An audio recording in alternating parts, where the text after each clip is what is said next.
Let's go ahead and talk about which one do you want to go with? Cleveland, Baltimore, heads of this division, guys that we definitely think are going to be the new stalwarts at the top of this division for years to come, I believe. True. We can go with Cleveland. Cleveland? Yeah. All right. There's multiple questions that a lot of people have with this team, but I think the biggest question is was 2020 a fluke, or is this truly a new era of Cleveland football? Great question.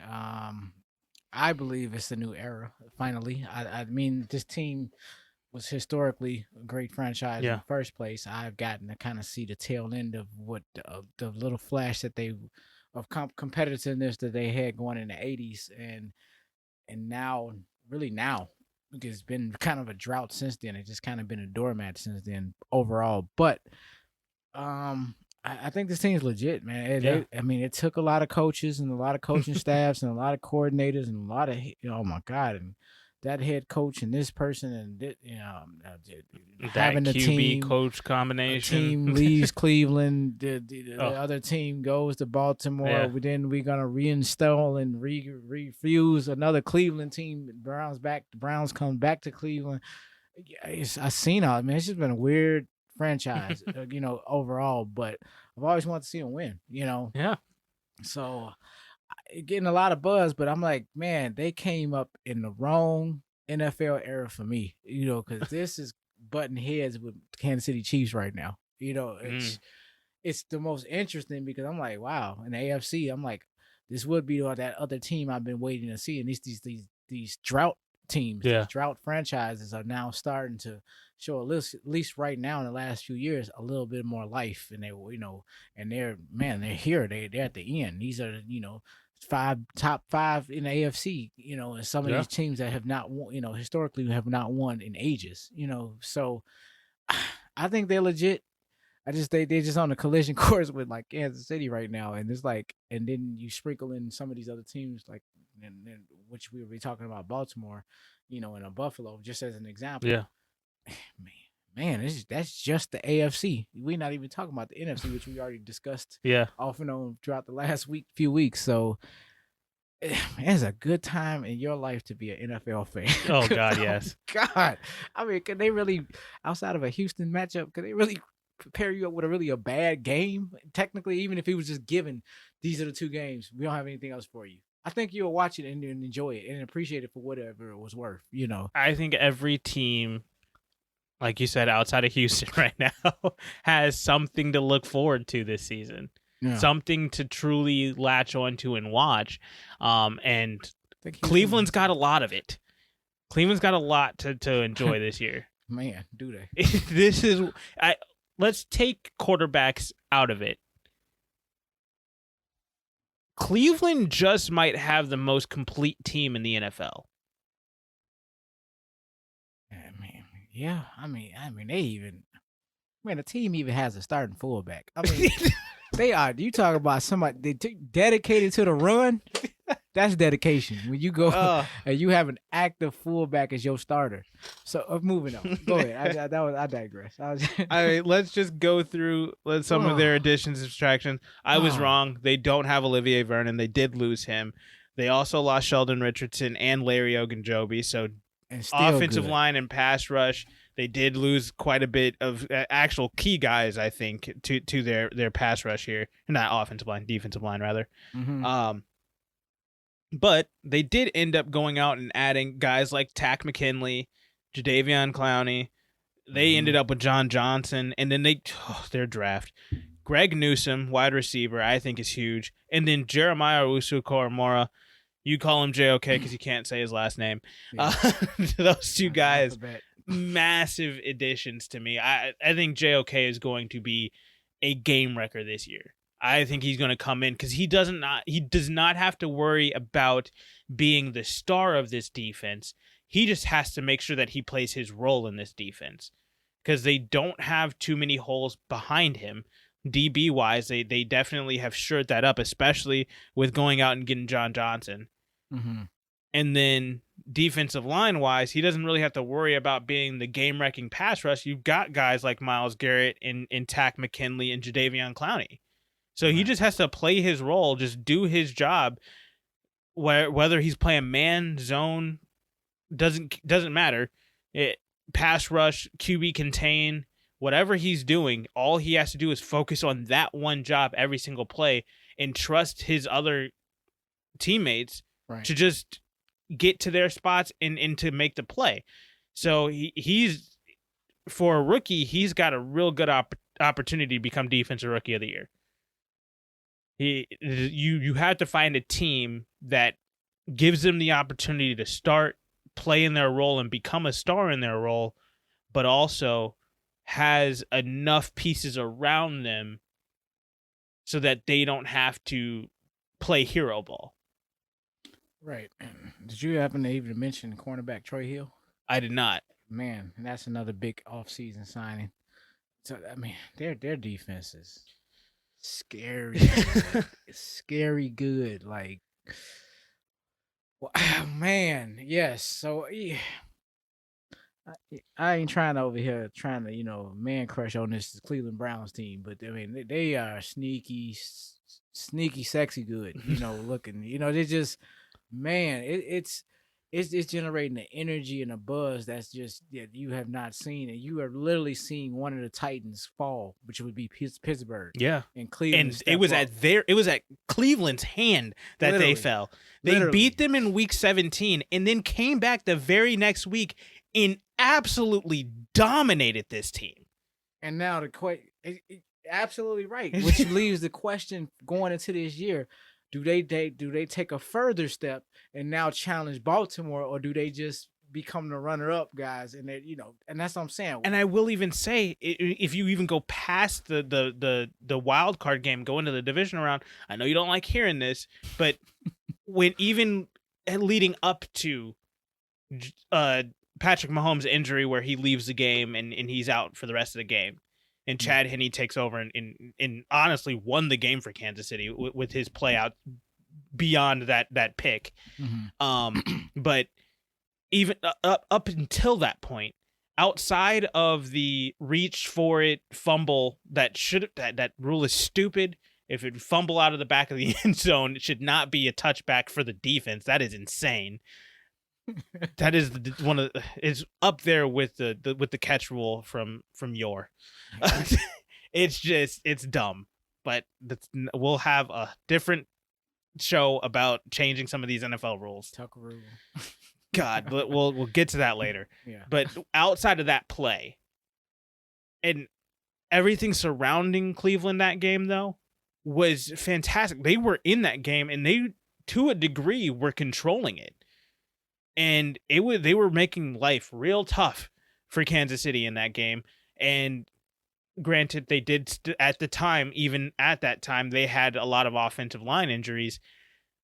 But man, they were really wrecking that game for Kansas City. They were getting after Patrick Mahomes, making life hard. They were locking up on Tyreek Hill and Travis Kelce, not letting those guys run rampant. And Clyde Edwards-Helaire, to me, he's not what everybody else thinks that he's supposed to be. It's just he's a guy, and I think he can take that next step. It's gonna take some time though. I don't. This is not a Kansas City take. Yeah. I think he's getting a bum rep based on the misdirection as to how he was projected, what he was projected to be coming into when they drafted him versus COVID hit. Damian Williams opts out. Now all of a sudden he's the starter, a rookie starter, and he kind of got thrusted into the offense and being utilized, not in the way that they intended to use him specifically. It's just the kind of like, okay, he's the best option. We're gonna try to throw him out there first, but we'll kind of blend in Darrell Williams, and then we'll bring in Darrell Williams is a mess. Yeah. He is not Damian Williams. No, not at all. And I mean, and then they had Darwin, and then Darwin is kind of falling off in the depth chart. So I just think that CEH specifically, but back to CEH. With that game, he was really hung up with the rush that was happening. He really could not. There was no cut to make, and that was because Cleveland, or even last year had such a stout defense Mm-hmm. that that the offense was able to respond off of, and that's why they were able to run the ball so much and take a lot of pressure off of Baker, and allow them to run the ball and become a run first offense. And, I mean, the offense and and the offensive line was beginning to, and constantly chipping away all the way Mhm. to the Super Bowl. So Yeah, no, that if was there was the a other team big that thing. was going Yeah, to sneak them and it could have sneak a been them. win, it was going to be Cleveland, because I mean, Tampa Bay didn't sneak and take the championship. It was just really last man standing. Yeah. But yeah, they got first crack at this, going into the playoffs. And yeah, they had them right there. They had them on the ropes. They just needed to just finish, and I think it was a combination of, obviously they didn't, even with the offensive line injuries, they did not have the same level of talent as Kansas City last year, but also they didn't have a lot of that veteran kind of leadership to be able to calm everybody down, say, Right. hey, we're in this thing, that we're not behind, like we can still control the game, we can still control the narrative at the end of the day here. We just need to play within our scheme, play our game. And also big props to, I think, Kevin Stefanski, who did he end up winning Coach of the Year last year? That's a good question. If he didn't, he should have, because he was one of the best. He was, to me, the best coach last year in taking what deficiencies that they did have in deflecting that, because they were able to really play off of their strengths in the run game offensively, and really go ahead and just attack and let the defense continue to tee off on quarterbacks, because they were so stout in making sure that they built the lead and got out ahead of some of the issues that could have arrived. I thought it was Buffalo's coach, but I mean, I could be wrong. Sean McDermott might have won it, and that's true. Not to take that away, Sean McDermott, he was fantastic last year as well. But Kevin Stefanski also, that could have been a co-coach of the year type thing that the NBA did this year. Mm-hmm. But I think the only other question that we have to address with Cleveland, Kevin Stefanski, yeah. Oh, he did win it. Mm-hmm. Cool. Right. The only other question we have to address is the glaring offensive question. OBJ is back. How does that affect this offense? Because he obviously went down last year with the ACL tear, and once he did go down, quote unquote, the Browns offense got better. I'm going to just say this right now. I don't agree with that statement, and I'll get into that in a second, but I want to see what you have to say. I don't think he's bad for the Browns. I just don't know if he's a good fit with their scheme. However Odell feels free, how he feels free to express his talents within the offense versus what Cleveland is trying to do. Because Cleveland is coming with a very balanced attack of pass and run, and they're very dedicated to that. And with that, I don't know if OBJ. I'm not saying he's still that guy we knew in New York. I mean, is he a prima donna? He may not even been a prima donna necessarily in New York. He may just have gotten a bad rep. Yeah. However, he's been very humble and very, he's quiet. He's not seeing him on social media. He's not on Instagram. He's not hearing anything. He's popping up on SportsCenter or Fox Sports 1 or anything, or seeing him on YouTube. He's being low key. He's, whether he's, rehabbing his injuries or he's just focused on football. And we have yet to see that breakout in Cleveland. So it just is kind of, on paper, it just got you like, man, this could be that year, because maybe teams, defenses back off him a little bit, maybe not respect them as much. And all of a sudden he explodes. And you still can't, forget about 1B over there, Jarvis Landry, to Mr. Odell Beckham's 1A. It's just like they're both number ones, and now, DPJ is going to step up. Now he's going to be that number 3 guy. So I'm kind of interested in, okay, is he going to be a active number 3, or are you just a number 3 on paper? You know? Do they, do the passing game take that next step? Do They should bring back Antonio Callaway. I'm just saying. And getting down to the deep, yeah. But Rashard Higgins is supposed to make that jump now, and we shall see, right around with Anthony Schwartz. So it's just, is these other guys going to make that jump, or are they just going to be some guys that's just on the roster, and we'll see you on special teams. But you man, Austin Hooper, still they brought back David in Jaku, and I'm like, okay, I for sure thought he was gone. Yeah, I thought he would have left. I thought he actually left, and I mean, he was gone, yeah. And then they re-signed him. I'm like, okay, is this going to be his breakout year? Is this going to be the year he stays healthy? He needs to. God. I mean, man, I'll be happy with 8 games if you give me 8 solid games. Yeah, I'm laughing, but I agree. Because at this point, if you bringing him back, I'm like, man, just if you give me half the season, even. Thank you. Because the guy, I mean, how does he play? 4 games in the last 3 seasons? I mean, like, not enough. That's all I know. Right. It's like I keep freaking drafting him, thinking he's gonna do something for me, and every single time. I learned a long week years ago. Something was just some sixth sense to stay away from him. He's so good. Again, yeah. But I get to make the statement again. Best ability is availability. And if this team, taking all of that availability, and if all that hits this year, I'm afraid for Kansas City. Yeah. Just with this team alone. I'm afraid for the NFL. God, yeah. Because we have been seeing drought teams across the land, Tampa Bay, which is winning 2 out of the, ever in the last 25 years of, they're being in the NFL. The Kansas City Chiefs winning for the first time in 50 years. The Milwaukee Bucks winning for the first time in 50 years. The Chicago Cubs winning for the first time since 10,000 130 years. 10,000 centuries, ago. It has been a dream run. Just if you like that kind of, you have that kind of historical nostalgia, but they just kind of hit on the teams that I liked. So, and generally speaking, I mean, I'm not a Bucks fan, but I'm not a Bucks hater either. It is, man. They're close to Chicago, but no Chicago. It's really not. For everybody saying there's so much to do in Milwaukee, shut up. It's drive nothing. Through it. So much to do. Go to Canada. Run the red light. Just keep going. Don't do that if you're black. There's a lot of cops out there. Not if I get past the state line first. Yeah, true. Just for the Illinois State Troopers to pull that over to the side. Jay, and to what you were saying earlier, I don't believe this whole OBJ is a prima donna narrative that's happening. And the only reason why it frustrates me is specifically because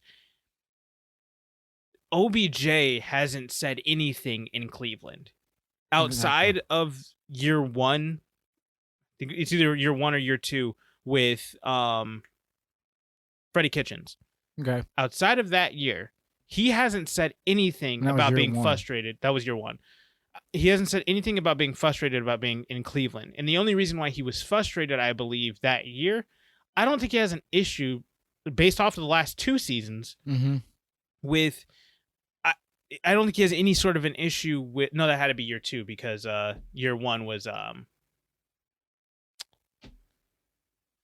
black coach. Can't remember his name.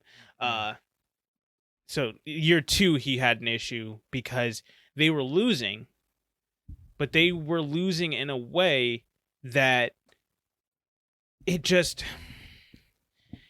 when you're losing games, that's one thing. But when you're losing games and you're not getting the ball, that's another thing.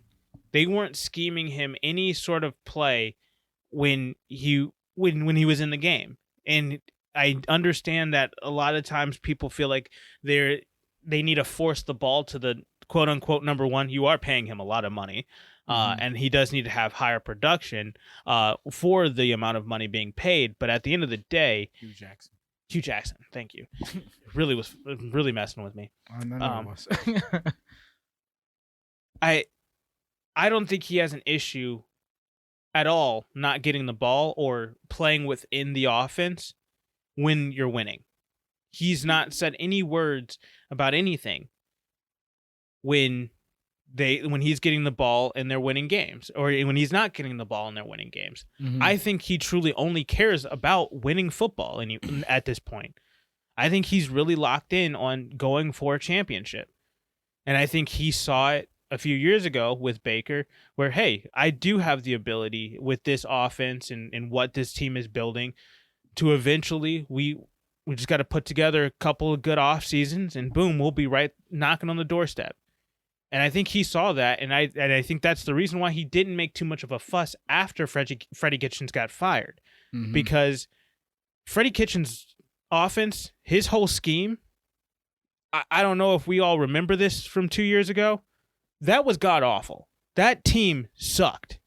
And it wasn't because the personnel was bad. It's literally the exact same team as last year. The same team that beat Pittsburgh twice was the same team that played that horrible the year before.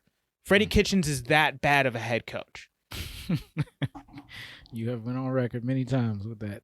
And you could just see it. Kevin Stefanski comes in with an actual offensive scheme, an actual plan for Baker Mayfield, an actual plan to run the ball, be a run-first offense, and let Baker field general the game. Go out, just play within your game, make your reads, and you will be just fine. And even losing your number one wide receiver in OBJ, they still went out there and almost, for the most part, dominated the league and took over a whole narrative and really became the talk of the NFL for a couple of months there towards the end. Right. So I think there's not going to be any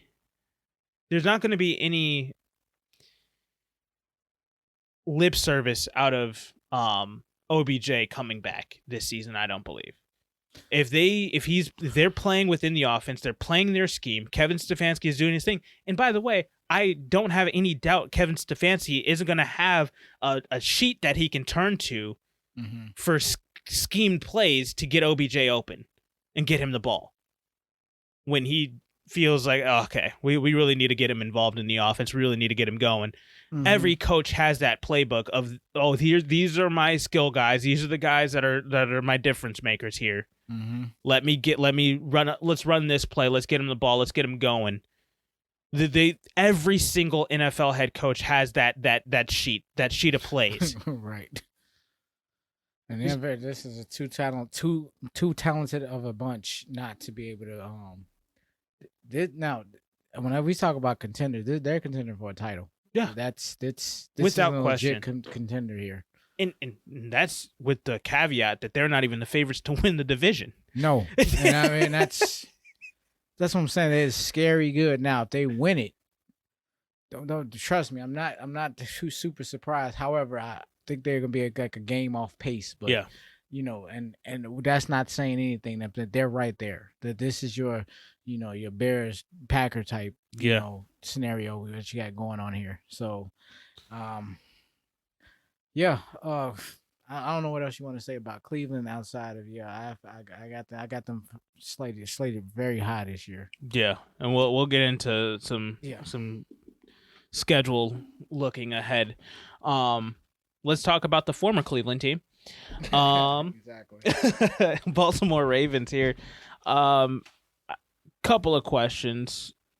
I mean, so let's give Baltimore their props from last season. I don't know if we've talked about it yet, but they got their first win with Lamar Jackson at the helm in the playoffs, and I think it was a solid game. They were playing actually a very good Indianapolis team to get that win.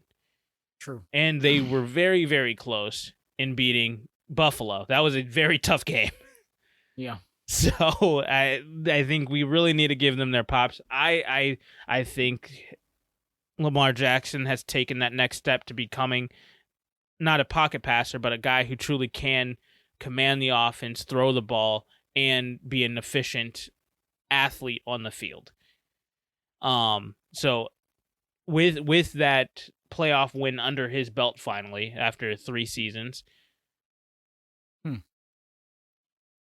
The next question is can Lamar in this entire team take that final step into becoming true contenders? Because to me, the last 3 seasons they've been frauds to me.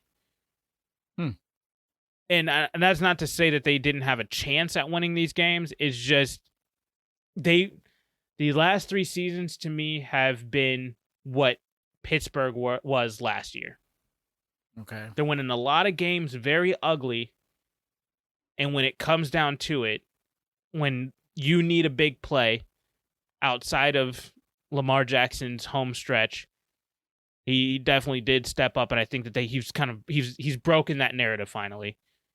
Going down the stretch when there's a lot of pressure on him, he's finally come up and made the plays that needed to be made, especially when your only wide receiver is Hollywood Brown. Mm-hmm. Lamar Jackson he himself has broken that narrative. The rest of Baltimore, I don't know yet. Yeah, and that's the problem. He broken one narrative, but left a lot of other, a lot of other stories and narratives that's just sitting out there that does not necessarily put it into the question. Is this the guy? Is this the franchise guy that you want for your franchise for the next 7-10 years? Is this the guy that is capable of being the guy that's gonna be able to lead your franchise for the next 7 to 10 seasons? Because it was kind of a win-lose type of scenario. Like there was some pros and cons that came out of that, and yes, he definitely is the talent that he can do it, and if put in a situation, the possibility that he can pull a situation out and make the right reads, make taking an option and putting the ball in his own hand and taking off and running and extending plays, getting out of bounds, whatever the case, just the good clock management. That's all fine and dandy, but at the end of the day, if you're going to protect your asset, like anyone else, that you're going to have to get some pieces and some talent around this guy. And as we were about to get into, they definitely tried to address that passing game because it was putrid last year. Not to say we could definitely say and as well as their running game is stabilized. Mark Ingram was being phased out. J.K. Dobbins is ready to make that step up. Gus Edwards is your kind of your utility guy that kind of keeps things in place. Justice Hill is still there. So if nothing else, I mean, just his veteran leadership over there. Could he be that change of pace guy as a third person and might finally may hit that turn? Possibly. But with that being said, and of course you got to, your Mark Andrews and Nick Boyles at the tight end. So and they have a stout offensive line. So it's, I'm only wanted to set that up for you. You can go deeper into this offense and for filmmaking this, another one of these Super Bowl, challenges right here. That's, a legit Super Bowl contender this year. Yeah. To me, let me address that first. AFC wise, AFC contenders, I think it go like power rankings. I don't want to say it that way. Guys that are going to really challenge Kansas City. Yeah. I think that there's 2 tiers, and I think that Baltimore is at the bottom of tier 1. I think tier 1 at Kansas City Challengers is going to be your Buffalo, Cleveland, Baltimore. And then your next wave is teams like Indianapolis, Tennessee, Miami type challengers. And they're really fighting with Tennessee there.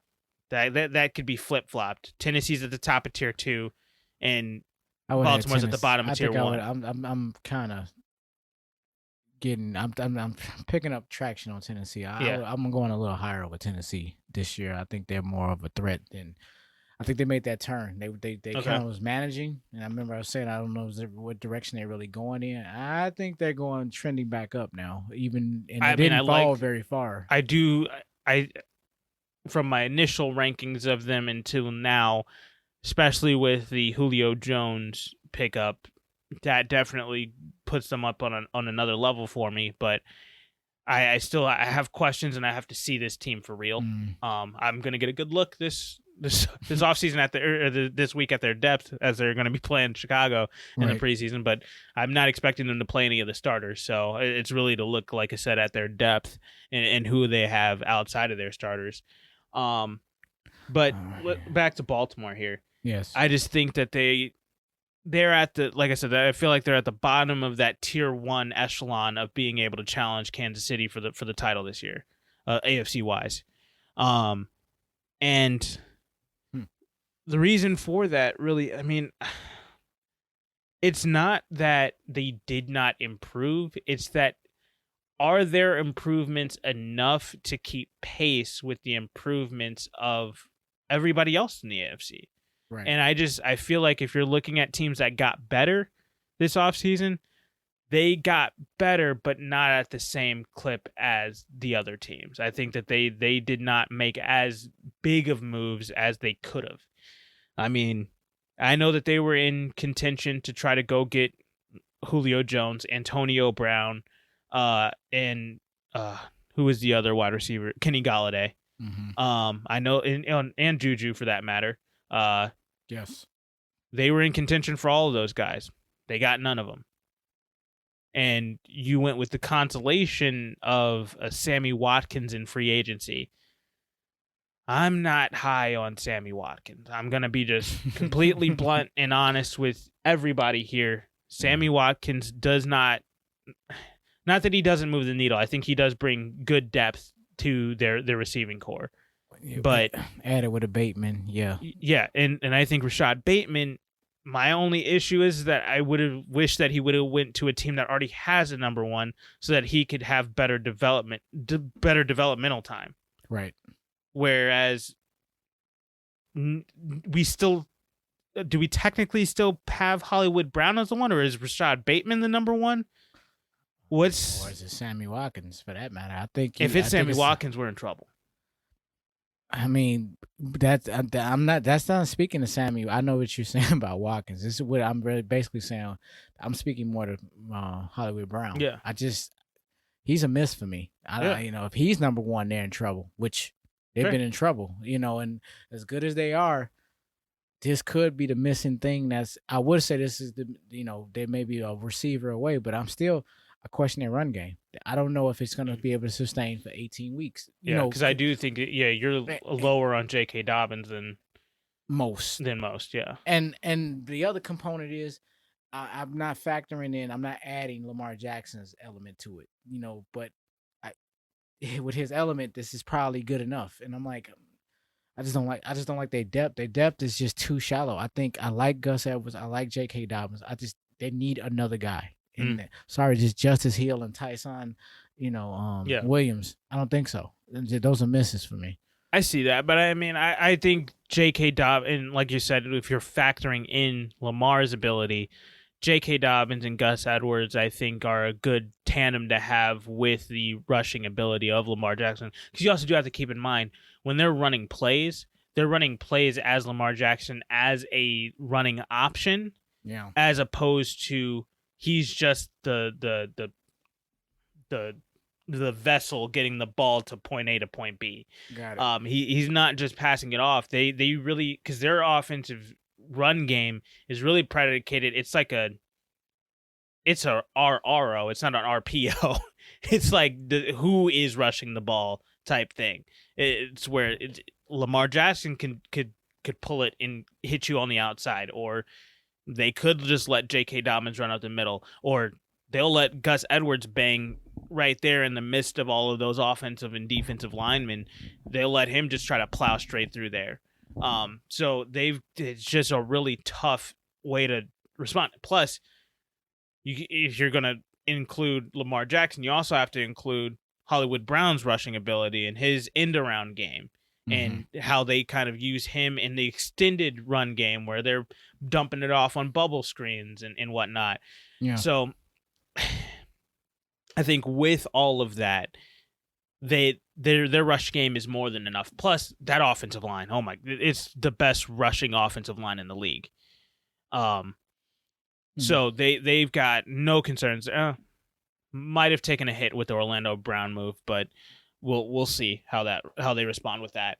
But with their other additions, so Rashad Bateman in the draft, Sammy Watkins, they also went and got Kevin Zeitler, guard in free agency, and Alejandro Villanueva to replace Orlando Brown. So huge additions there on the offensive line, and defensively they added Jason Owe. Yes. So I think they've gotten better at the pass rush.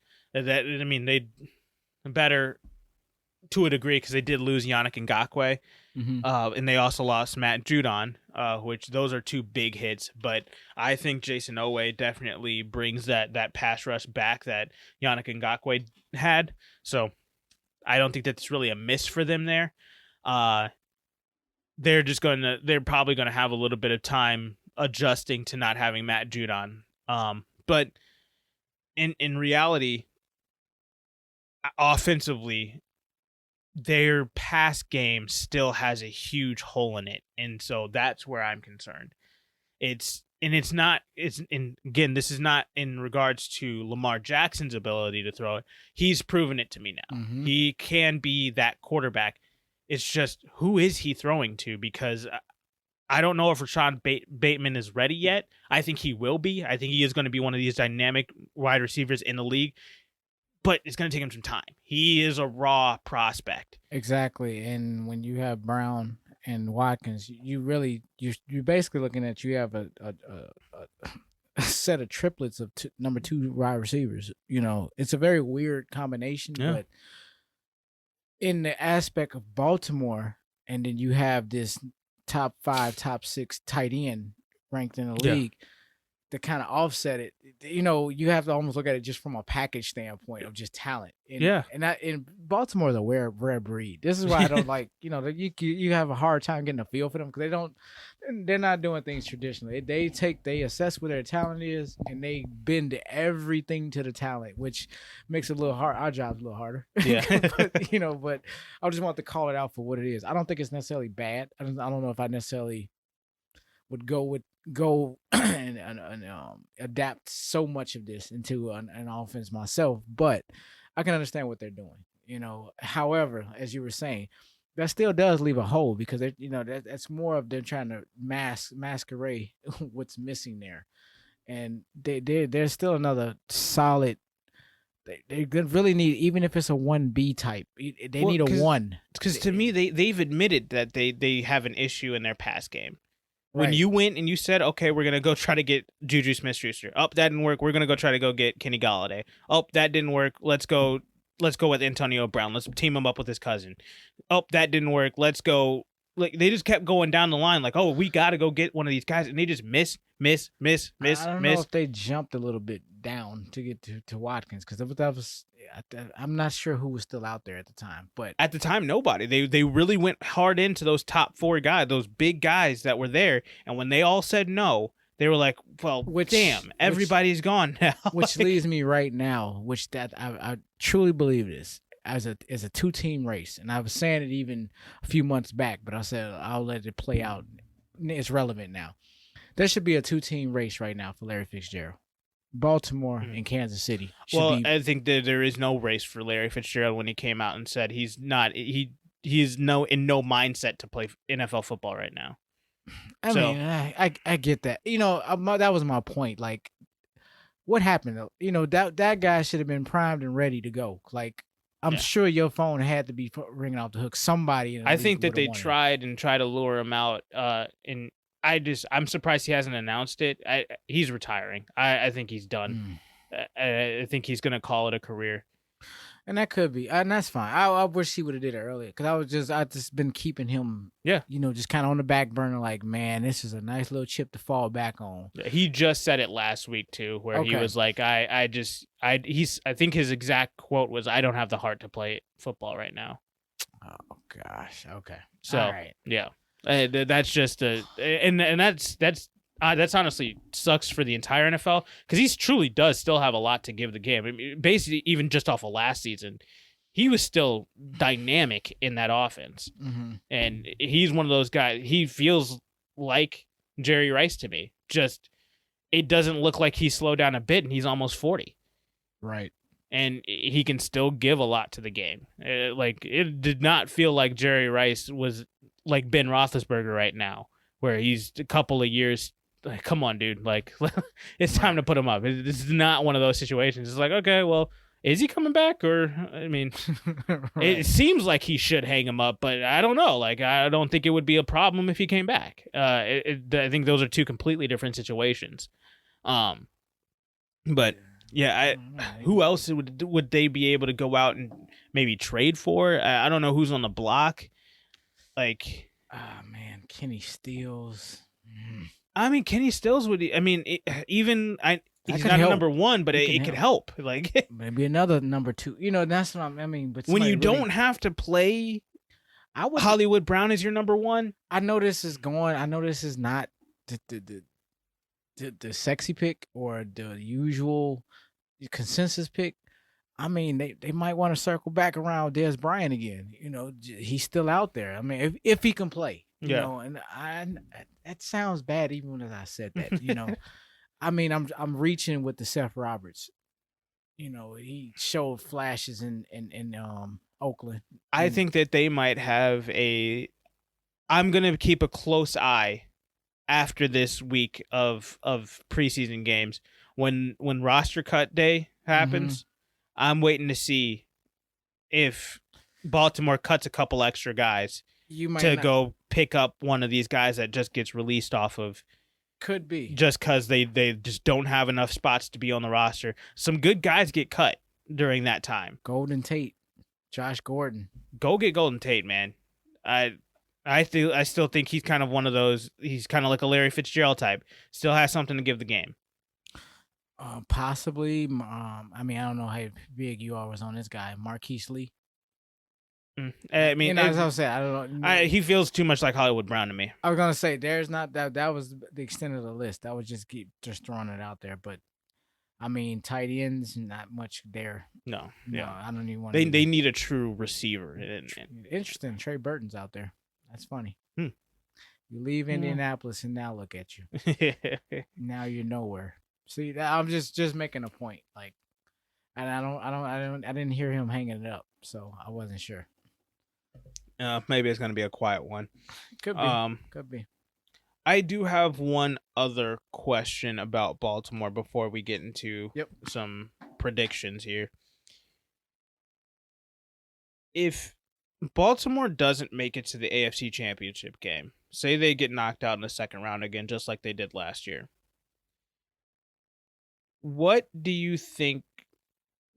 What do you think of this guy, and what do you think the media's take is going to be on John Harbaugh? I think it's gonna take a little bit of a He's gonna get a bit of a backlash. I mean, man, he's already brought a championship to them, so he's pretty much saved for the most part. But I know there's that slap on the wrist. Yeah, some with none, never even get there. But I know what you mean. But my point being is, and he's consistently in the playoffs. I know what you're getting at, but second round they get knocked out. Like, I mean, I think there's going to be backlash. However, I think they're going to be viewed almost somewhat in the same picture as how we've been looking at Tennessee pre the Julio Jones pickup, and I'm talking about pre-draft and all that stuff. Just how they ended the season. There was a team that was kind of in question, like, okay, they were kind of right there. They may not make that turn, and I think that's what this is going to be. That I think they're going to take it's a step back to show that, okay, the door is open for whoever else that is, whether that's Buffalo or that's Cleveland that's trying to make that step forward, or there's a third team that steps up, maybe your Los Angeles Chargers. Yeah. My jury's still out. But, you know, I do keep them as that bubble team. Like, okay, I am going to watch them because, you know, everybody's sitting there doing all this talking, and I'm like, I see what's going on over there, but, you know, I don't think they're going to translate to I anything. mean, we still have to see what the hell Brandon Staley is. So Exactly, and we so it's a slew of teams just waiting in the wings. So them taking a step back is just kind of like, okay, you was the number one contender, now maybe you're the number 2 or number 3 contender. But it's going to be viewed like for the next year, we see you, but we just not really look. We kind of overlooking them for a moment until they prove themselves yet again. But you think so he's I think safe it's though? sustained. But I think his job will be safe. I don't think he's going to lose it. If I'm saying like now, say they sputter and all of a sudden they playing a wild card round and they going in the first round and get knocked out. That's a little different. I think there's some question. I think he's on a hot seat where his job is probably within the next year or so. So if they win a wild card game, he's safe. As long as they win one playoff game, he's safe. I think well maybe because the other scenario was they win the division and they have a bye. They win that. They have to win the whole conference. No, they're not. Yes, that's right. Because I don't think there's any. So within this division, there's no way they're winning. Definitely, yes, they would have to. Yes, definitely.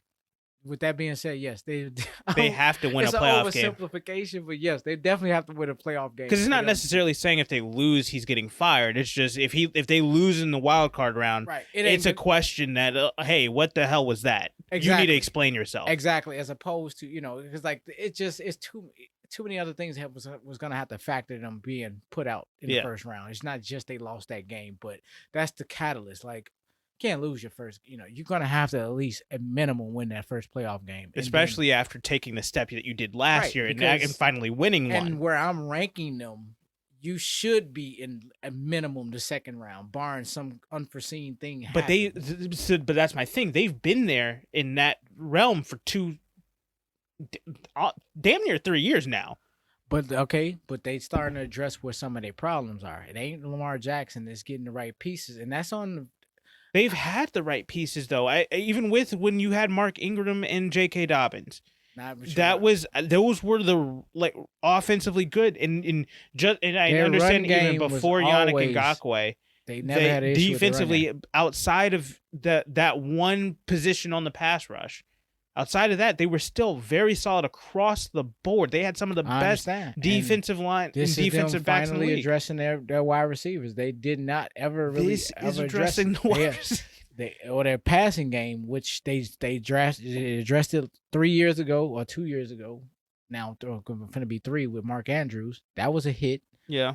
They kind of regressed with their wide receivers. To this year was about as aggressive as they have been in 3 seasons. So it's just a turn. But the point of it is, by the offseason, they pitch. If that happens, they're gonna have to pitch. Look what we're gonna do in this next offseason. And that we couldn't even address it until then. Outside of did they make it where it's like, okay, whatever you do in this offseason, this is it. This is your team. This is the team that has to win the Super Bowl. I don't know if this is necessarily that team per se, but they're a team that's going to be knocking on the door. I'm not looking at them to have to win a Super Bowl even this year. I think they to me have to. But when they're that good, that's how high stakes it gets. Like you were saying, they can't just necessarily, and I almost agree, finish the way they finished last year. That might not be good enough, even though they lost in the second round of the playoffs. Most teams and franchises would kill for that. And I understand that, but they've been there. They've been in that situation. Like, they should have won when Lamar Jackson was the MVP. They should have been at the helm. They should have been playing Kansas City. I just think it's a bum rep that they get penalized for sustained goodness, but yet they didn't hit the ultimate. You know what I'm saying? It's like this is the NFL. You got to keep moving forward. This is pro sports. Yeah, I understand. Like, oh, you can't finish it. Like, dude, I'm right. Like Buffalo, 4 straight Super Bowls. It gets to a point where like, man, but they couldn't even win. Nobody else can go to 4 straight, whether they won a combination of them or not. They went to 4 consecutive. But I also think it's different with this one specifically because I'm not ragging ragging on Pittsburgh for Mike Tomlin making it to the playoffs every year. We weren't ragging on. No, but you know what I mean. Yeah. It's just these coaches. I mean, we see it all across. We see it in basketball. Just okay, such and such got this team now 8 straight playoff. Second round playoff appearances, but they go into or 8 straight playoff appearances and only got to 2 conference championships, and okay, but they was in 8 straight. Who was the next team that did that? Maybe 3 other. And I get that. It was like you've been in the playoffs 3 straight years, but you got knocked out No, for 4 straight years, then you got knocked out in the first round every single season. And And until last and year, narratives changed very quickly. yeah. And so when they won last year, it's like, okay, you've gotten that monkey off your back. Now we can't say you can't win in the playoffs. You can't say it's on Lamar Jackson and his ability to play. Right. There's got to be something else going on here. And is it the coaching? Is it the run game? Is it the defense? Maybe we're giving the defense too much credit. Mm-hmm. Obviously, the pass game isn't there. It hasn't been there. So I need to see something. And that's where I'm at with John Harbaugh. Is I need to see you be able. Is he John or Jim or Jim Harbaugh? I was like, I knew that was wrong. Wait, is it? Yeah, you're right. It's Jim Harbaugh. Yeah. Let's just go with Harbaugh. I know that's right. With coaching wise, I need to see you put Lamar Jackson in the best spot to win those games. Now, if it's Lamar Jackson throwing a pick in the fourth quarter twice in a row in two separate drives, and he's the one who killed the game, that's on him. That's not on you. And I understand that. Then we can go specifically to that and say, well, yeah, if he doesn't throw this stupid pass here straight to the defender, obviously you guys have a chance at winning this game. But if it's a situation where it's like last year, Matt LaFleur taking the ball out of Aaron Rodgers' hands and what the hell are you doing? It's fourth down and this is the playoffs. We got to win games. We have to go for that. We can't just be giving the ball back to the GOAT. We can't just be giving the ball back to Patrick Mahomes. We can't just, even Josh Allen for that matter. Like, we just cannot be giving up free possessions. And I think that there's going to be questions if they don't get to the conference championship, because that's what everybody's looking at. And I'm not, and the thing is that I'm not even saying you guys got to go beat Kansas City. I know that's been a monkey that's been on Lamar Jackson's back his entire career. He can't beat Kansas City. He can't beat Patrick Mahomes. I get that. Right. And that's fine. And I wouldn't even say that that's the narrative. It's just that Kansas City team is just so freaking good that obviously you ran into a buzzsaw in the conference championship. And there's nothing wrong with that. As long as you play within your game and you're not the reason, you're not costing your team the game, that'll be just fine. You go out, play your game. If you get beat just because they just have a better team, that nobody is going to admonish you for that. But if you don't make it to that, if you don't put your team in the position to even have the attempt at going at Kansas City in the conference championship, what are we doing? Yeah, I mean, that's as I said, the expectations change, and your window for error is very small. I'm not saying you got to fire him. I just think there's got to be questions and you need to explain yourself if you don't make it to the conference. So in short, then that's where they are. I mean, outside of massive success, we're talking conference championship basically or bust. And possibly even if they lose that still might come up. If they don't make it to a minimum of the championship, I think this is coming down the pipeline. I think that's possibly next year's narrative if they don't make it to the championship. But this year, it's you got to make it to the conference championship, and you got to show me something in that game. That's what I was saying. Possibly, yeah. Where because they gotta speed up the process. Yeah. It just depends on how this plays out this year, but. They're there. That's all I was getting at. Yeah. Like, I think it's legit to say. I mean, just look at the conversation we're having. Right. This team is going to be in the playoffs, and this is a team that should be in contention for the championship. To these sports politics. Yeah. Now, and they're going to be that team on the chopping block. Yeah. Like, okay, move out the way because guess what? Guess who's put the pressure on you? Technically, you would think it was Buffalo. No, it's Cleveland. That's who put the pressure on you. Yeah. That's what's accelerated this now. I mean, I guess Buffalo started it, but Cleveland's offseason really ramped up. Because you're always going to have that third antagonist that's just kind of roaming out there. That's Buffalo. But then honestly, Buffalo turned on the burner, and Cleveland came in and turned that thing to 11. Cleveland just threw the oil on top of the fire, like it's just everywhere. Yeah. So man, it just ignited it. And so, man, it's just to say if you made the Final Four in the AFC, it's my murderer's hat's off row. to you. Yeah, my hat's off to you. And whoever you're in fifth, that's not even a knock. Yeah, just somebody had to lose, right? And so, I'm curious who gonna be 5, but my goodness, I could tell you who it almost look like it's clear who the top 4 is. So, jeez, Am I missing a team? Buffalo, Oh, Cleveland. Buffalo, Cleveland, and yeah, But I'm just saying, yeah, top 4 is just like, man, whoever's 5, 6, 7 is. yeah. All right, let's talk about division record predictions here. Alrighty. Let's start bottom up. Who do you got at 4? Who's rounding it out? Cincinnati Bengals. Same here. My power rank is at 26 at a 6-11 record. Ooh. I know I gave him a way worse record than that. And I yeah, okay, go ahead. I really didn't like the move in the draft. I don't think Jamar Chase fixes some of the issues that this team has. I got him all the way down to 3-14.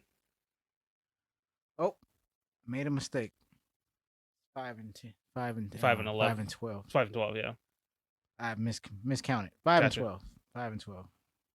I don't think that they're going to be in contention of this division. 3-14 in the for their record, 1-5 in the division. I think they steal one from Pittsburgh.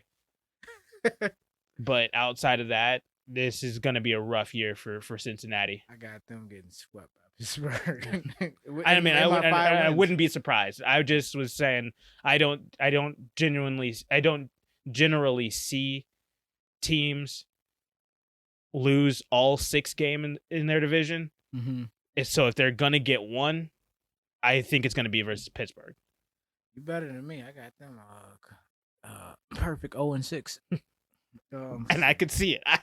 Yeah, I'm not going to win any division games. Unfortunately, it's just, they're not even a bad team. That's the thing. Yeah, they're not. Oh my God, this is how deep the AFC is. Like, they're gonna make them look like a bad team. It's just because they like you're saying, they do truly have pieces around what they need. It's just foundationally, yes, they're missing key foundational blocks that are going to, I think, really, really hurt this team moving forward. And I truly don't think we can look at Joe Burrow and say, hey, I can really expect you starting all 17 games this season. When you're standing behind that offensive line, I cannot, in good conscience, put a bet down on that.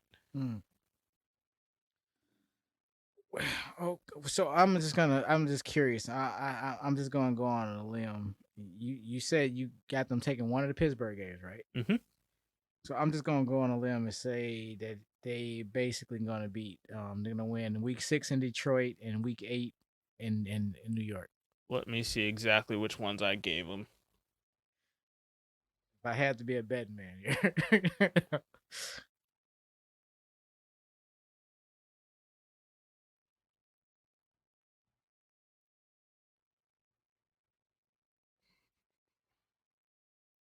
It is not in week 18 versus the Browns, not versus the Chiefs, not versus the Ravens.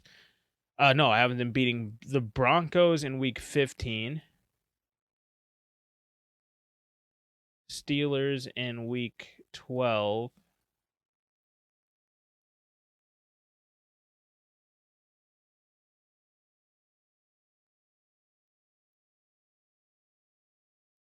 And the Jaguars in week 4. Thursday night at home. I think they, on a short week, beat Jacksonville. Week 15. I had 2 of those, which was the Denver game and that Jacksonville game. Yeah. So those are the 3 that I see them winning. I'm not big, and honestly, with that Broncos game, I might switch that just because Broncos. I mean, hey, Drew Lock looked fantastic versus Minnesota. I'm not gonna lie. Got them losing at the Jets. Really? At Detroit? It's at the Jets. It's at Detroit. Home away from home. Cincinnati does not have a home in the first place, so I think playing in the dome will be an advantage to them. But hey, if you're looking for talent, And I do think the Jets did do a lot more to build around their franchise quarterback in Zach Wilson, even in just this one season, than what Cincinnati's done in the last 2 seasons. Mm-hmm. So that's why I have the Jets winning at home against Cincinnati. I don't think Cincinnati's going to be able to travel that game and steal one. And Go ahead. and with the Lions got to win some game this season, and it might as well be against Cincinnati. Wow. Okay. At Fair. home again. At home. That's the only thing. I was taking them in spite of it. But, Yeah. I guess I would just mention my biggest upset of the year would be Week 13 when they beat the Chargers. Ooh. But they're at home. I don't think the Chargers is coming out there taking that one. Yeah, it is late in the season. It's gonna be cold. I just factored all that in. I'm like, I think this is the one where it's like that looks like they can. This is definitely a classical 50-50 game. A case could be made for both teams. Yeah. But I'm gonna side with the home team, and it's late in the season. Yeah. Plus, the Chargers are gonna be coming off of probably what is gonna be a tough game with. In Week 12, the Chargers have to play the Broncos on the road in Denver, and the Broncos actually have a week of rest going into that game. That might be a hard one, and that might be one of those kind of handcuff games. Just note that game. Yeah. That's going to be one of the ones. Don't be surprised. That actually might be that might actually turn out to be a really good game to watch that week. Could be. Because, Cincinnati can, you just never know what type late of in the year have nothing to play for after having tons of losses. They're coming in and they're just like, hey, this team is and that's probably as good as it's gonna get the rest of the way for them. And they might want to take advantage of that game. All right. Well, next up, number 3, I got Pittsburgh, and I got Pittsburgh at 7-10. Under 500. Rough season for them. They have a first place. They have the toughest schedule in the NFL. Plus, it's a first place schedule in general. And we hold the chalk. I have the same thing. Nice. And I also have them 3-3 in the division. What do I have them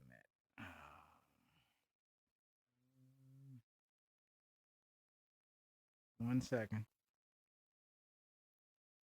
They have a very tough game right out of the gates with Buffalo. No, 3-3. Okay, so same. We got them chalk. Yeah. They just, to me, it's. I had a swing game in there, but it was a one divisional game. But other than that would be week Cincinnati? 17. No, Pittsburgh. Yeah, versus who? Versus Cleveland. Oh, okay. You think they can still get one versus Cleveland? I think at home, but I think I see Cleveland. I see Cleveland just basically muscling this out of them and taking it. I do have one upset on the Steelers' schedule here. Week 6. I have the same thing. Seattle, I could see them stealing that game. That's a sneaky game there, and I got them, and I got them for the L. So yeah, I could see. Seattle's one of them teams. Like I've seen them come on the East Coast and just game, lay an egg. No, they did both, but I've seen them do both over there. But I've seen them go over there and then actually just steal a game and walk out of there. Didn't look good. It wasn't pretty. Just they gutted it out and then just go back home, and that's the end of that. It just I don't like that game. That I feel is a trap game. Another game key to watch, I think, for them is their Halloween game, Week 9, at home versus the Bears on Monday Night Football. That's going to be a big game to watch too. Especially we don't even know who's going to be playing for the Bears at that point. It could be Andy Dalton. Andy Dalton can get that win if he really wanted to. But also it could be Justin Fields bringing a whole new flavor to this Bears offense. So I said the same thing, but the Bears, I don't. Historically, they do not do well against Pittsburgh. It's just they historically, and I agree with you. They don't do well against Pittsburgh in Pittsburgh, but I do think that this is a different Bears team because they've played Pittsburgh very, very well in Soldier Field. Right. Pittsburgh does not do well on the road, to be honest. Even if it is an indoor stadium, they are a team that a lot of the time will play down to their competition. For some reason, I think a holiday game. No, it's Halloween. Whatever. Nobody's really going to be really paying too much mind to it, but still, it's a holiday game. There's going to be a lot of eyes on this game. Yes, it's at home for them, but it's against a defense that's really stout, a front seven that's really going to be coming after them.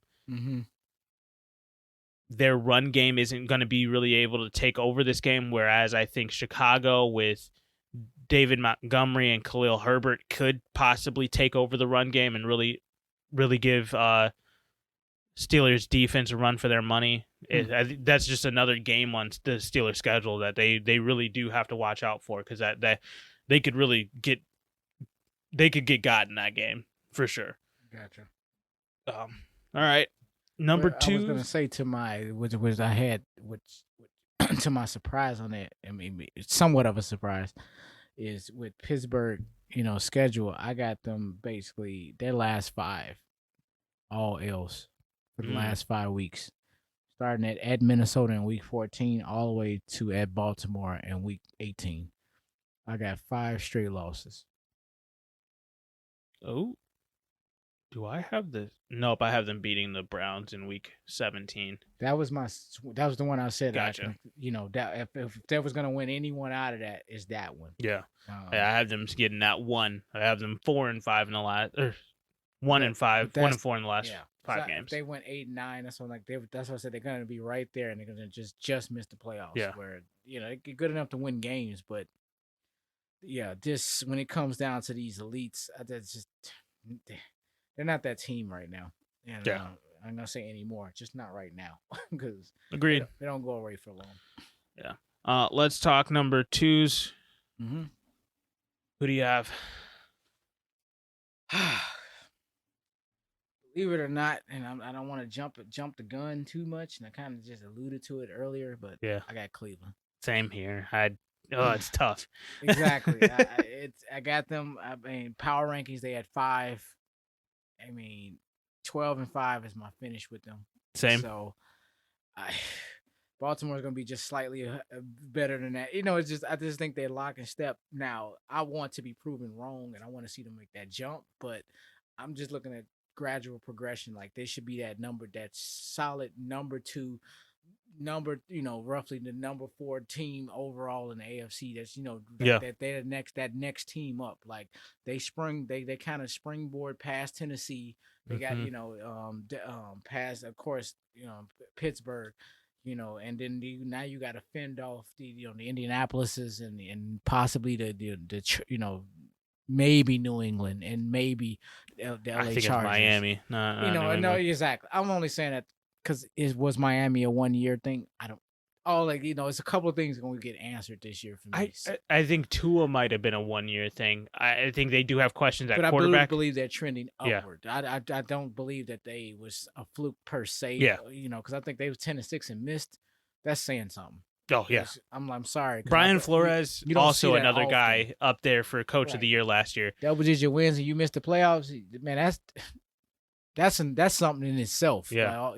So anybody in the especially NFL in a season where we expanded the playoffs, that's tough to do, and that's why I think the AFC is a very stacked conference. They was that team that just out. I mean, just out in the cold, looking through the window. Like man, and they're a very good team. So, So I got them at 12-5. 12-5. I have Cleveland. I'm 4-2 in the division. They split with both Baltimore and Pittsburgh for me. See what I got for my division. But to me, this Cleveland team, I agree with you. It's just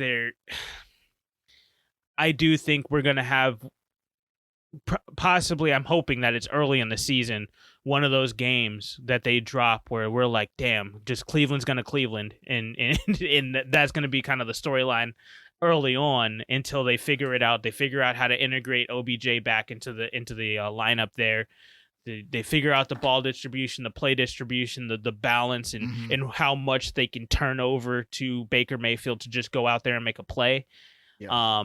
So I think that's kind of where we're at with them specifically in trying to figure out. You've been looking at these schedules in this division? Oh my! Yeah. You talk about strength of schedules. They have the toughest. Whatever your schedule is, you cannot frown upon it. It's the strength of schedule listing on how tough these teams have it is right now. Pittsburgh has the toughest schedule out of anybody in the entire NFL. Mm-hmm. Next up I believe it's Baltimore. Then it's Chicago. Right after that, it's Cleveland. Yeah. Like they all have those are the top 4 toughest schedules in the NFL right now. So they saving grace. They happen to just been blessed. Yeah. With Houston in week 2. True. Yeah. Like, wow. I'm like, because I mean, out the gate at Kansas City. I don't like this for either team, actually. But, yeah. Man, that's a tough I really week don't 1. like it for Cleveland, but I don't like it for because Kansas they also City have to either. go on the road. Exactly. But that just puts more pressure on Kansas City to win that game off the bat. Exactly. To it was last week you're a fluke. Did they just get lucky? And all of this nonsense that's going to come into it. And is Cleveland really that team? Are they really ready to make that jump? Are they going to come out there and actually, are they going to be able to do what Kansas City did several years ago and came out early and beat New England? Yeah. And made a statement like we're here. And then of course, Kansas City's been was that making Alex Smith last year? Was that the year before? It's one of those two. I remember because I remember that vividly, but I just don't remember which one it was. I'm not sure. I don't want to say it was. I couldn't say. I really don't know. But I think it's that same sentiment that we got going for Cleveland now. They're on deck, so it's the question this year is going to show, are they legit? Yeah. So we're gonna get that right out the gate, week 1. So but to what you were saying, five losses. I mean, and they're legit losses based on the strength of schedule. I'm like, this schedule is ridiculous. It's not a third place schedule. No. I just like you ended in third place last year, and this is the schedule you got. But man, this is one of those. For any other team in any other division, this is a first place schedule. Like, this is tough. I mean, you got, like you were talking about in the first 5 weeks, start out versus Kansas City. You get a break with Houston in week 2. Bye week. But then you get a really tough game in Chicago in week 3. Luckily, you're home for that one. But then you have to go on the road and play what I think is a tough Vikings team. I was going to say, at Minnesota? That's not an easy out. I'm sorry. In the land of Skull. All of what I have to say about them, that is not a place you just go out there and punch them in the mouth, take the I will W say, and walk out. even though I haven't been to a game yet there, I have been around the stadium when it is game day, and it's a loud stadium. Yeah, it's loud over there. But then even the next week 5, they have to go on the road and play the Chargers. Yeah, and that's a tough game. And then the Cardinals. Oh, that's what I was getting. And then keep going. Broncos. I'm just looking at that defense, but that's also on a short week. But yeah, these are not going to be tough outs. No, not at all. Then you got a divisional game with Steelers. then you got to go to Cincinnati. But mind you, I got all W's for this, by the way, because this is how good. I do have them winning a lot of these. I do have them, I believe, losing to Minnesota. I have them losing to Minnesota in week 4. I do not. And I have them losing to Kansas City in week 1. And then I also have them losing to the Chargers. But the second half of their schedule does lighten up just a little bit. And that's where I start to see them. I think that they're going to click around that time where they play the Steelers. And then they're just going to, I think that there's going to be a couple of weeks there where we're like, all right, where is Cleveland? There's going to be a lot of questions there for about 2 or 3 weeks. And then they're going to be on a run where they've got 3 straight games that they've already won because they play Pittsburgh, New England, and then the Lions. And then we're going to be like, okay, how far can they really push this thing after they have to deal with the Ravens? And boom, I think right there, once they get to their bye week, they go on a run there. They come out of their bye week. They beat the Ravens, get a little bit of revenge. They beat the Raiders the next week. They go ahead. They do have a Packers game, which I can see going either way, and that's also on a Saturday. It's not on a Sunday. And then they also have another divisional game with the Steelers, which I do think that they drop that one, but then they round out with the Cincinnati Bengals at home. I think that they win those. I think we almost seen it, almost mirror flip-flop images here. I don't got that run coming before doing but around that bye week. It's more so they run started for me after that Chargers game. Okay. So that it picks up steam in week 6. And I got them for 4 straight weeks between week 6, 7, 8, 9, just all wins. I think they're tough outs. That's why I was speaking to them, but I think they're gonna gut through all of those. And then my upset of the year is that New England game. Yes, I do think that they beat New England. No, I got them losing at New England. That's what I said. That's the upset game for me. I don't think that's an upset. Getting upset. Oh, yeah, I they're think getting New upset. England, Yeah. even though New England wins at home, I just don't think New England is far from being a superior team. Yeah. I think this is just. I just think you think Bill Belichick still just gets their number, just going to figure a way to just tactician them. All right. But then they beat Detroit, lose to Baltimore, have a bye week, come back, beat Baltimore. I have that exact thing happening. Right. Beat Vegas, lose to lose to Green Bay, but then gut out the last 2 at home. Okay. I got them 5-1 in the division. They only lose into that one Baltimore game. So, but I think that they still have this little brother mentality when it comes to Pittsburgh. So I do think that they do drop one. So I think that most of their problems are going to come in the second half as opposed to the first half. It's going to be Kansas City Chargers, and then they're just going to find a way to just beat everybody else. Yeah. Well, it's just fair. I mean, and we have the same record at the end of the day, yeah, so we agree. Right, I was just really interested. Like, who did you have them beating? I'm like, really? Yeah. Well, Minnesota, I could see that. I don't think they will, but I just Minnesota at home. Punch them in the mouth. Yeah. I mean, I don't. Nobody does that, but I think they're gonna go in there and outbeat. I just think they got way more talent than. I agree. I think early on in the season, they're still trying to figure some stuff out. You get a tough defense that's fully healthy. In the Vikings defense with Daniil Hunter coming back, he's going to be ready to try to tee off on a quarterback that they feel like they can get a little bit timid. Right. I could see Minnesota pulling that game out somehow. Just Minnesota has a couple of games a year where you're like, how the hell did you win that and then lose to this team? Because I actually have them losing to Cincinnati at some point. Not Cincinnati. Whatever. I'm not gonna go through this whole thing to try to find it. I do have the Vikings beating somebody or losing to somebody that they shouldn't, just based off of their talent. But it's just one of those things that the Vikings do, where they go in there and they beat teams that they're not supposed to, but then they lose to teams. It's just like, how?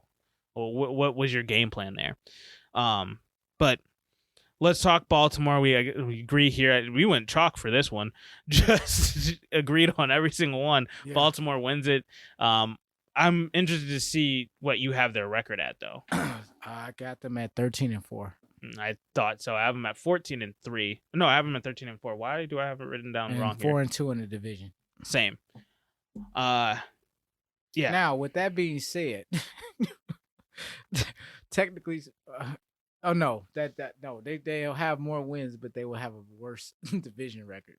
Moving on. No, I have them actually like that. I had thought about that. I almost got confused in my head. You thought they possibly would get that spot over Kansas City? No, that Cleveland will be over Baltimore, but I'm like, gotcha. No, Cleveland's gonna have a better division record, but they're gonna have one less record, one less win, and they total win column. Gotcha. No, yeah, so I get that, and I have Baltimore ending up with the 3rd seed in the entire AFC this year, 13-4, right behind Kansas City at 14-3. But I think that Buffalo beats them on some sort of a tiebreaker. Gotcha. So it's just Baltimore. I think that I believe they're that they're that team that's gonna be trying to get past Buffalo to get that crack at Kansas City in the AFC Championship. It's just I can't yet definitively say that because I don't currently on paper believe in their pass catching weapons outside of Mark Andrews. But I don't think Mark Andrews obviously hasn't been enough the last 3 seasons. So I'm just gonna say, man, this is that bubble team for me. I know you said you got them number 3, and it's probably where I'm technically got them slated. But I'm telling you, with a Tennessee lurking and what Cleveland's doing right now, I'm like, I could see them taking a fall because I'm looking at when I get into these where my 4 losses came at. That I could see something in the first half of the year where a couple teams can actually come in and sneak them. I got an upset right out of the gate. I think they lose to Oakland. Yeah, Vegas. Ah, On a I Monday thought night about game that. right I, off the bat, I thought about it, but I was like, that black hole is going to be rocking. Like, they are not. It's not going to be pretty, and it's going to be a Yannick Ngakoue like revenge game. Right. So I see them. They can get in that game for sure. Gotcha. Well, I don't have. I do have them some kind of way beating Vegas, but I got them losing to Kansas City. I actually have them beating Kansas City in week 2. I think Kansas City is actually going to come in there and actually beat them. I would not be surprised if that does happen. I just think I just have this weird feeling like it's one of these years where it's like it's going to be one of those. It's about time this has happened. Like at some point the Ravens have to win a game against Kansas City. Right. Might as well be early on this season. Yeah, might as well, but I don't think so. But I mean, we'll see. I will say I'm rooting for Kansas City in that game. I was thinking about. I'm like, I think I can see how they can play that out, how the narrative. But I'm like, this is also an opportunity for Kansas City to just go ahead and just set the tone straight about number one and just take them off the board right off the bat. You know, like, move your little chess piece out of here. You already. I think Kansas City has enough games on their schedule later on to make that narrative go away. So I do have them dropping that game. But yeah, they should drop that one, and then unfortunately, some unfortunate manner, drop another one. No, I see. Then I'm looking. No, I'm just saying they're gonna drop both of them, right? Because I just think that Baltimore will be able to get that one right off the bat. Gotcha. In week 2, but then they got the Lions, like easy win. Mm-hmm. Even with that being on the road, easy win. Broncos on the road, still easy win. Colts. That one is going to be very, very tough, especially on a Monday night. All eyes are on you again. I would not be surprised if Carson Wentz came in there and smacked you right in the mouth, but I don't think that they're going to have everything put together there. So I'm Baltimore. Oh man, you asking? That's a tall order. Yeah, and then they get another one against the Chiefs. I got another one versus the Bengals. Those both games are at home. Mm-hmm. Then I think it's their bye. Yep. Week 9, Minnesota. I think they get that win. Coming off of some rest there. And then they go ahead, and I have them actually on a short week losing to the Dolphins. Me too. Yeah. That's where I was like, right there at Miami. I was like, that is where the rubber meets the road for them. Unfortunately, I do think the Bears lose to them in week 11. I was struggling with this. It's a tough game. Bears coming off of rest at home. I gave them the benefit of the doubt, and I said this could be potentially where this is a swing game for me. This is 50-50. This is potentially where they remember. We discussed this in the past, where I said this would be the threshold where Justin Fields. This is as late as they will push him out. Oh yeah, we did talk about this. And I said it would be right after this Baltimore game, and it was like, why throw him out for that one? Yeah. But I was like, I could see, for me, I'm on the fence with that one, but. This is where I meant, like, I got them at 13-4, but they were 12-5. Here you go, here, the Chicago game, and so week 12. Yeah, week 12 take on the Cleveland Browns, get that win there. I do have them dropping one against the Steelers in week 13. Then dropping another one. Oh, you did the exact same thing. Another drop right there. 2 straight losses. That's what I got them for. And then they bounce back here versus the Packers at home. Get that win in week 15. Week 16, Bengals, can't hold a candle to them. 17, they go ahead, beat the Rams at home, and they finish off the season. Shut up, Steelers. We're moving on. Beating them easily. Easily. That's going to be a massacre. We picked the exact same 4 games. Okay, you took the Miami game. That's interesting. Yeah, no, I like I said, I think Miami has a sneaky good team. On top of the fact that that is a Thursday game on the road in Miami. It's gonna be tough. It's just gonna be a tough fight to try to get over a defense like that on a short week. I don't see it happening. Well, I think that will do it there. I mean, not much more I think we can really say about that. This is one of the toughest divisions in the entire NFL. I think it's definitely in the top half of divisions, but yeah, I think Cleveland is that next team up. Baltimore, you got something to prove. Mm-hmm. Pittsburgh, see you later. Cincinnati, you got a lot of work to do. 2 years. 2 years away. Based off of what they did this past season, they're 2 years away from being 2 years away to me. Okay. Wow. That's gonna foundationally that you're gonna have to tear some things down to rebuild that. So it's just we'll get into that. They're gonna have to address that line sooner rather than later. Yes. Well, we will wrap up this series next week with finally get to talk about the NFC North. and then hey, we're here. The NFL season, regular season will be here right after that the very next week. So be on the lookout. We will be discussing that next week. And go ahead, like, rate, and subscribe, and share the podcast with your friends. We'll catch you guys in the next one. Have a good night.